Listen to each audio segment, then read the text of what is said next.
Assalamu alaikum wa rahmatullahi wa barakatuh. Welcome, guys. I have a video for you guys today. So this video is made by one guy. Actually, I have no issue with this guy personally, but he has. So this is Thomas Aquinas. I don't know if this is his real image, but basically, this guy is a huge guy in Catholicism. This guy is smart, man. This guy is really smart. I can tell you. So he's written many books that even like Catholic. He's like the greatest guy. Him, Augustine, Saint Augustine, and other people. But this guy, he knows his stuff, okay? But I've never really heard his view about Islam before, because most of the things he talks about is like some philosophy and stuff like that. He has written many things, but most people know him as a philosopher, but he's not really just a philosopher. So I used to wonder like why many of his works are not talked about a lot, only the philosophy part. But let's hear today. He has something to say about Islam. So let's get into the video, guys. Today I'm going to take a look at an excerpt from the Summa Contra Gentiles, which is an apologetic work that St. Thomas Aquinas wrote to help missionaries as they sought to evangelize Muslims and Jews. This would be considered rather offensive today, but I think we have to keep in mind that while people are equal, no matter their race or religion, not all ideas or worldviews or religions are equal. Some are downright false. And while Islam, as well as almost all other religions, have an element of truth in them, which we can agree with and rejoice in, we shouldn't make the mistake of, for the sake of some sort of false ecumenism, saying that we should never critique or show Islam to be false.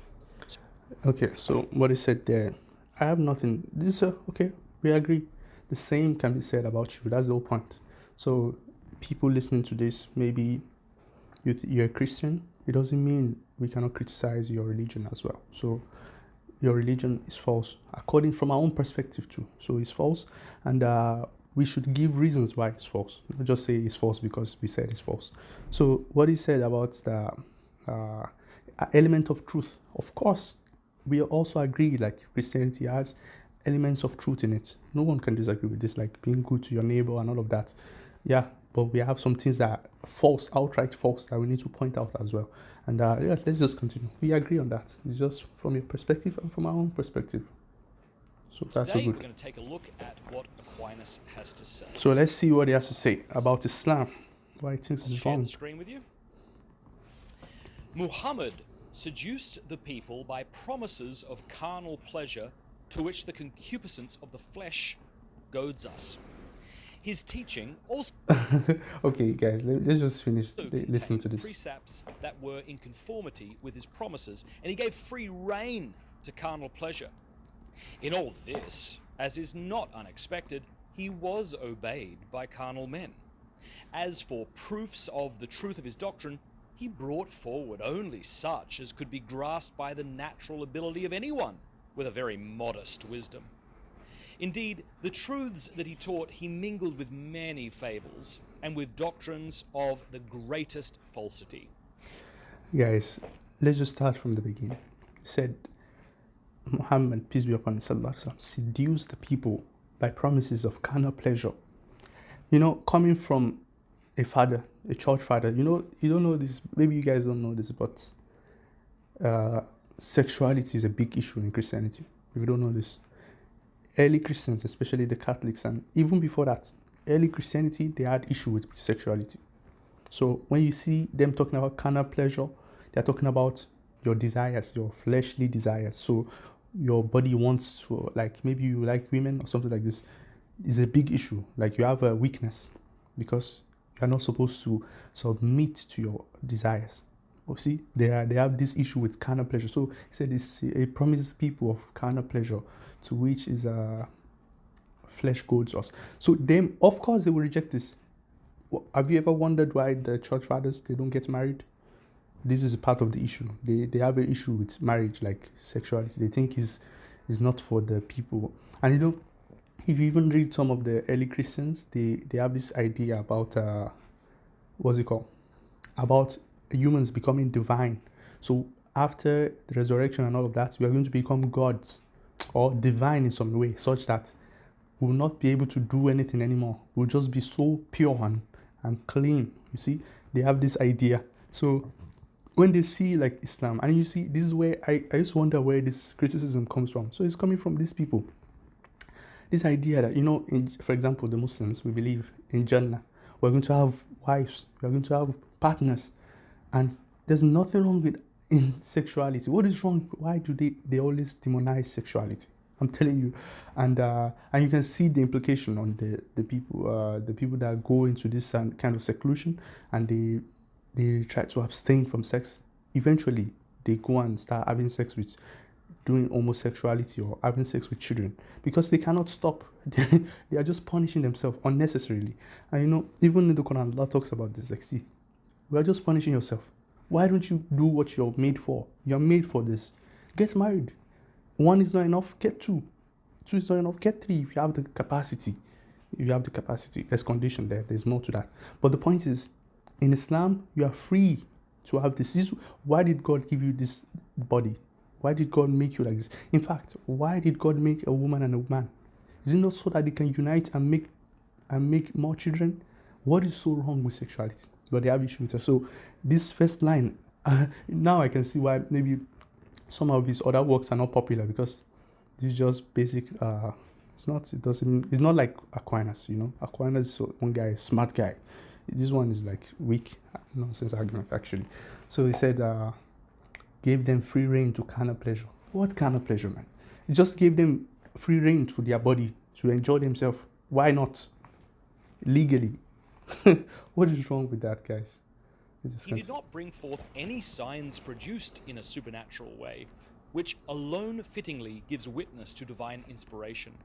For a visible action that can be only divine reveals an invisibly inspired teacher of truth. On the contrary, Muhammad said that he was sent, listen to this, in the power of his arms, that is his might, which are signs not lacking even to robbers and tyrants. What is more, no wise men trained in the things divine and human, believed in him from the beginning. Those who believed in him were brutal men and desert wanderers. Guys, Aquinas messed up, man. Really, really. Aquinas, this is why his other works are not popular. Like, what? This is nonsense, man. What is he talking about? This idea is actually in the Quran. This idea of people not following the rich people, let's say the rich people and the people of the strongest people in the community, they always reject the messengers because they know the messengers is coming to bring the truth against them. So most of the people that accept the messengers in the beginning are the weak people. The weak people, not tyrants. What tyrants? The weak people, the slaves. Those are the people that will first accept the message because then it's going to benefit them. Because when the justice comes, the weak people benefit from justice. The strong people will reject it because they know they might lose some power. So you see, it's the other way around. So, I'm going to make a comment about this guy later because this guy, I used to watch like some of his content. I don't know if it's this guy or another guy. But no problem. I'm going to give another take on apologetics generally. Like, why do we do this? Why do we like doing this stuff? I'm going to tell you why most people do this, okay? But the point is, let's just continue, guys. Utterly ignorant of all divine teaching. What divine teaching? Speculations? Forced others to become his followers by the violence of his arms. Yeah. Nor do divine pronouncements on the part of preceding prophets offer him any witness. On the contrary, he perverts almost all the testimonies of the Old and New Testaments by making them into fabrications of his own, as can be seen by anyone who examines his law. It was therefore a shrewd decision on his part to forbid his followers to read the Old and New Testaments, lest these books convict him of falsity. It is thus clear that those who place any faith in his words believe foolishly. Again. Guys, just listen to this. Now that we've read your books, we've read your works, it was not going to benefit us. That's why the Prophet told us not to read it. You have the Quran, you have the last revelation, the one that is free from defect, free from nonsense speculation. So God is telling us, stop reading something that is false. Why would you read something that is false? Read the truth. Don't waste your time reading something that has been fabricated by some men claiming to be inspired. Even some of them didn't claim they were inspired anyway. But the point is, why would we be reading the Bible? This is what you see on my channel. I try to stay away from the Bible as much as possible and focus on the idea of the Christians. Like, what have they agreed about a particular creed? What have they concluded? You see, the conclusion of the scholars. What have they said about it? I'm not going to go into the Bible and start reading it and telling you this is the meaning. I'm not going to do that. It's not my business. My business is, what do you believe about God? And we can judge, you see, on based on the same level, Abrahamic faith and monotheism. We can judge you on that. So the point is that Islam, for example, that the Prophet ﷺ told us not to read the book. So because he's scared that if we read the book, we'll become Christians. Now that we are now, many Muslims have read the book now. So what? Did we become Christians? In fact, it made us even sure that this is just a bunch of fabrication and contradictions everywhere. So it was not going to benefit the people at that time. So it was better for them to just read the Quran. Now, you see Aquinas. I didn't know he said like nonsense like this. Really, like I thought he was like one smart guy, but unfortunately, all of them are biased towards the truth.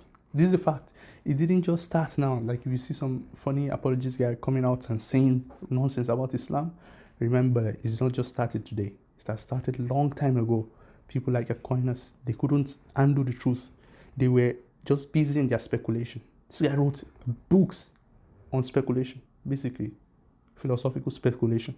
Some of them we might see is okay, but they went too far. These guys, in their era, they were just speculating non-stop. If no one stopped them, they will continue to today, speculating and speculating even more and more. The point is this, guys. Just because you say something is wrong, see all the things that you have said. To me, there's no evidence. It's just making claims like, see, they are tyrants and they do this carnal pleasure. Just because you don't like the truth doesn't change the fact that it's the truth, okay? Carnal pleasure, who told you carnal pleasure is wrong? Why is it wrong? Like, we can have a dialectic, like, what is wrong with sexuality? What is wrong with that? Or intimacy, basically. What is wrong with intimacy? Why do you guys have issue with intimacy? So, some people even laugh at the Muslims, like, hey, you guys in paradise are going to have how many wives? Whatever. Why do you have issue with that? Why is that wrong? Intrinsically, what is wrong with that? You see, just because you don't have it doesn't mean it's wrong, okay? So, which other claim did he make? All of his claims are weak, not of the standard of Aquinas that we know. In the philosophical realm anyway. So now you guys can see why his other works are not popular, because they are just a bunch of nonsense basically. So he also has that bias. So I said I was going to tell you about the apologists generally. So and this is more about the Christians.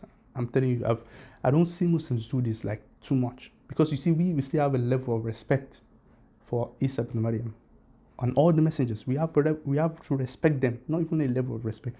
We need to respect them.